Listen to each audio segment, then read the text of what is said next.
Bien, dans le Canard enchaîné, il y a une blague racontée par Pierre Bénichou et Olivier de Kersauzon. Je vous dérange peut-être? On dit donc on couvre, nous. On te laisse parler, tu nous laisses parler, Coco. Mais moi je fais de la radio, je travaille, monsieur de Kersauzon. oui, ça se voit. Continue. Dans quel état ça met de travailler? Ah, mais maintenant, c'est ça, hein. On tient pas à être comme toi à ton âge, mais on arrête de bosser, tu rigoles. Enfin, arrêtez tous les deux, j'ai l'impression de voir le dernier film de Becker, Gisèle Casatsu et Depardieu sur un banc. Lequel fait Depardieu? Je sais que je vous adore l'un et l'autre, même individuellement, ensemble encore plus forcément, mais quand même, il y a une émission à faire, vous voyez, vos petits conciliabules, vos histoires de PMU. Il y a une émission à faire, on en sait quelque chose. Vos C'est histoires nous de qui la PMU. faisons. Vos histoires de qu'est-ce que tu vas jouer au quintet cet après-midi, tout ça. Non, franchement, Il y a un côté bistrot. monsieur Titoff et moi sommes indisposés, n'est-ce pas? Bien sûr. Oui, Ça se voit d'ailleurs. Juste Vous les êtes dermes. indisposé. Oh bah mince alors. Oui, oui. C'est nouveau ça.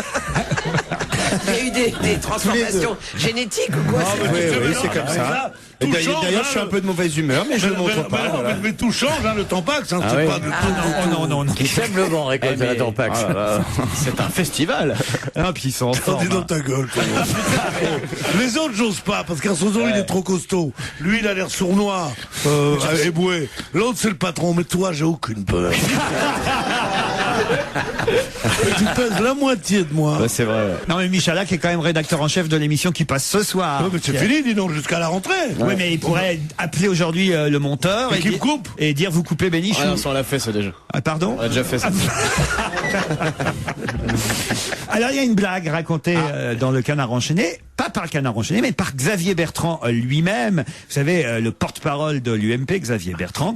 Une blague qu'il aurait racontée en présence de plusieurs ministres. Qu'est-ce que vous racontez? Non, il essaye de me parler, moi je lui dis non. C'est drôle.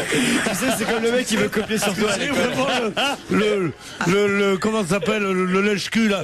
Non. Dis non, mais c'est intéressant. Ouais, tu sais, c'est comme pendant un contrôle quand il y a un mec qui va demander la réponse et qui descend pas Imagine, ils sans seraient entendre. encore à l'école les deux. C'est vrai ça. Au fond de la classe. Monsieur Olivier, arrêtez de dissiper Monsieur Bénichou, qui est un élève sage, premier de la classe, qui répond bien aux questions, très Philippe cultivé. Séguin, Quoi? tu vois. Et non seulement je réponds bien aux questions, mais j'ai de la mémoire. Ça tombe bien que vous jouez les faillots, puisque c'est de Xavier Bertrand dont je vais continuer à parler, le porte-parole. C'est pas bien de dire ça. Ah non, c'est vrai. Oh non, Ah bah non, moi je le connais, c'est un bon mec. Ah, il est bien Xavier Bertrand. Il est- Non, non, ouais. mais il est un peu coincé dans ses habits de porte-parole, quoi. C'est ça le problème. Oh non, je trouve Il est, pas. pour un parlementaire, il est d'une intelligence supérieure à la Enfin, moyenne. dès qu'on est porte-parole, on est un peu obligé de pratiquer la langue de bois. C'est ça le problème, quoi. Et là, justement, il n'a pas eu la langue de bois. Vous avez raison. La preuve, cette blague qu'il a racontée devant des ministres au sujet de la candidature de la France à l'Eurofoot 2016, qu'on a finalement remporté, puisque nous organiserons l'Eurofoot. J'aime bien le nous. Attends, il y est pour que dalle l'autre nain là. Ça fait un quart d'heure qui se dandine durant le bureau, sur le bureau en disant il y a que moi qui travaille et tout, et nous organisons l'euro. Quand je dis nous, ouais, bien sûr, c'est c'est la grâce- France, monsieur. c'est grâce à toi. Je ne dis pas que je prends pour la France. Ouais, pas belle Ah celle-là, ouais, ce garçon. Il est du Havre qui est même pas français tellement c'est près de l'Angleterre. Laurent Ruquier est en train de perdre son émission. Il a plus Nous, c'est la France, voyez, notre pays. Vous peut-être, pas nous, lui il est breton, moi je suis d'Algérie. On n'a rien à foutre avec l'octagone, l'hexagone. Et au sujet donc de cette candidature, on ne savait pas trop évidemment si on allait l'emporter, gagner. Pourquoi la rue du Merle Blanc alors? C'est une bonne Donnez blague. 3 sous à un prolo, il se prend pour la France. Non, écoutez Pierre, c'est votre pays, c'est notre pays, la France, et on est fiers Moi je d'organiser. suis fier d'être français, mais quand je vois des mecs comme toi, j'ai honte. Depuis que vous avez regardé l'Eurovision avec votre maman, vous croyez que vous êtes français? Non, Elle franchement. me l'a dit, Raymond. Ouais. Pardon, Madame Raymond. Madame Raymond, elle se plaignait, elle dit, le petit, il va plus bien du cafetière. Ma maman était très contente que je regarde l'Eurovision avec elle. Bien sûr. Vous l'auriez pas fait, vous. C'était en couleur? Ma mère, elle regardait. Ma pauvre maman, elle regardait plutôt en Euromac. Ça lui a fait quoi de revoir Marie-Myriam? Toi, dis pas ça. Il lui a pas dit qu'il y avait les postes de télé en couleur.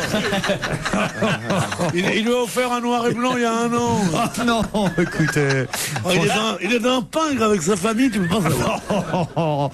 Bon, alors, je peux raconter mon histoire de Xavier Bertrand quand même. Non, là, évidemment, elle va être moins drôle. Mais elle n'est pas de moi, elle est de Xavier Bertrand. Et c'est une question en plus que je vous pose. Ah oui, ça serait... Ah, bah oui, évidemment. Mais une question que je vous poserai... Après la pub. Après la pub. On est bien tous ensemble sur Europe 1 et pour cause, nous sommes en compagnie de Jérémy Michalak, de Fabrice Eboué, de Titoff, de Pierre Bénichou, d'Olivier de Kersauzon, de Michel Bernier. C'est On va gêner, c'est jusqu'à 18h30 et c'est avec Monsieur Laurent Ruquier.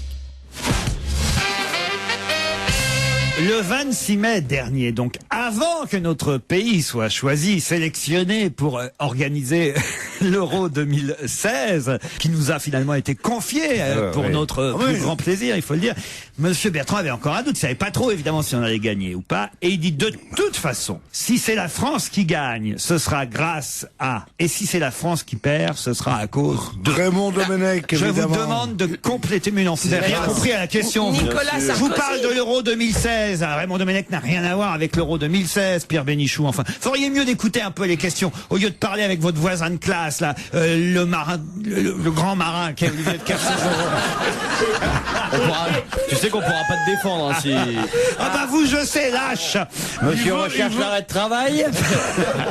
Alors, Sarkozy. si c'est la France qui gagne, ce sera grâce À à. Sarkozy. On parle pas de gagner la Coupe du Monde, on parle de gagner le droit d'organiser l'Euro 2016. Elle a raison, Sarkozy. C'est Sarkozy. Si c'est la France qui gagne, ce sera grâce à, et si c'est la France qui perd, ce sera à cause de. sera grâce à Sarkozy. Il n'y a pas Sarkozy, non. Ramayad. Alors, si c'est la France qui gagne, ce sera grâce. Ramayad. Oui, et si c'est la France qui perd, ce sera à cause Bachelot. de Roselyne Bachelot. Bonne réponse. De Titoff et Fabrice Eboué. Voilà, c'était plutôt marrant la petite blague de Xavier Bertrand, vous voyez. Moi, je dirais que c'est des pics. Moi, de toute façon, un mec comme ça, je le sanctionnerais, moi. Xavier Bertrand. Il est porte-parole du gouvernement.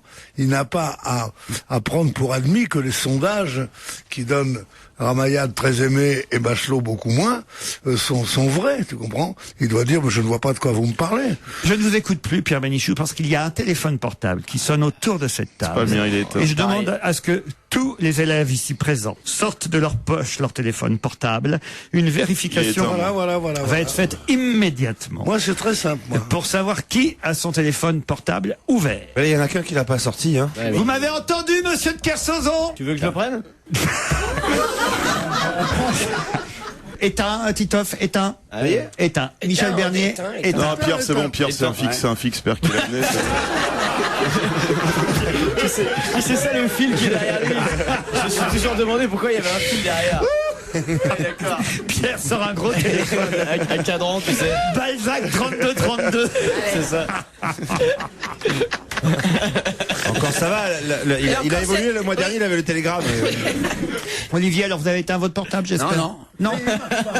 Mais de qui vous attendez des coups de fil là, entre 16h et 18h30? Qui peut bien vous appeler, franchement? Est-ce que je vous pose des questions, moi, sur votre vie? Moi, mon portable, il reste ouvert, et puis c'est tout. Bah, Voilà. et puis c'est tout, on fait de la radio, vous voyez. Et alors je fais un break dans ce cas-là, j'arrête de parler, j'écoute. Mais c'est normal qu'il ait son téléphone ouvert. Ouais, tout le monsieur temps, Bompard, monsieur D'accord. Bompard. Notre excellent directeur ici à Europa, que vous connaissez, que certainement vous appelez Alexandre, vous, cher Olivier. Non, j'appelle Maurice. Bah, allez-y, continuez. Monsieur Bompard m'a dit, écoutez Laurent, franchement je suis ravi de l'émission, tout se passe bien, vous êtes de plus en plus d'auditeurs, on est ravis que ça se passe bien entre vous et Olivier de Kersauzon, c'était pas forcément gagné, tout ceci, Ouais, cela. bah, j'ai fait des efforts énormes pour que ça se passe bien. Ouais. Et il m'a dit, il y a juste un truc, demandez-lui, franchement il me l'a dit, le directeur, demandez-lui d'éteindre son téléphone portable. Donc c'est pas moi qui vous demande ça, parce que moi, vous avez vu comment j'ai été souple avec vous depuis des mois et des mois. Et là, le directeur m'a dit, monsieur Bompard lui-même, Alexandre, Alex, si vous préférez. Cher Alexandre, t'as vous dit ça? Alexandre m'a dit, On l'appelle Bonbon. si vous pouviez demander à Olivier d'éteindre son portable pendant... Non, il me l'a dit. Voilà, J'accepterais d'éteindre mon portable s'il me signe que s'il part à Antenne 2, j'ai un énorme dédommagement. Alors, Antenne 2, c'est fini. Je suis obligé de te le dire. Donc il peut signer le contrat, parce que ça lui coûtera rien. non, parce que c'est le but de notre excellent directeur de rappeler France 2, Antenne 2, au cas où il reviendrait. Ah, c'est Voilà. ça, tu vois, mais tu peux pas savoir ça, toi. Ah ouais. Parce que nous, on est un peu dans les secrets. Vous voyez. Ouais. Pauvre trou-duc de plage. C'est ça. Trou-duc de plage. C'est une équipe de marins, quoi. tu vois. C'est des mecs qui restent sur la plage, qui n'ont pas de bateau. Moi, je veux pas défendre Olivier, mais C'est juste pour planter le parasol. C'est ça, le trou-duc de plage. C'est pas con s'il va à France 2 parce que nous apprécions comme il nous apprécie. Peut-être qu'il nous payera pour rien faire là-bas. On peut déjà l'entraîner à le faire ici. Peu importe, on fait pas comme ça des plans sur la comète, monsieur de On Kersauzon. fait ce qu'on veut. Le directeur, monsieur Bompard, vous demande d'éteindre votre portable. Vous éteignez votre portable, Olivier. Hey, on a la vidéo de ce que vous êtes en train de dire, oui, j'espère. j'ai un petit doute Vous sur avez le... une bonne tête de collabo.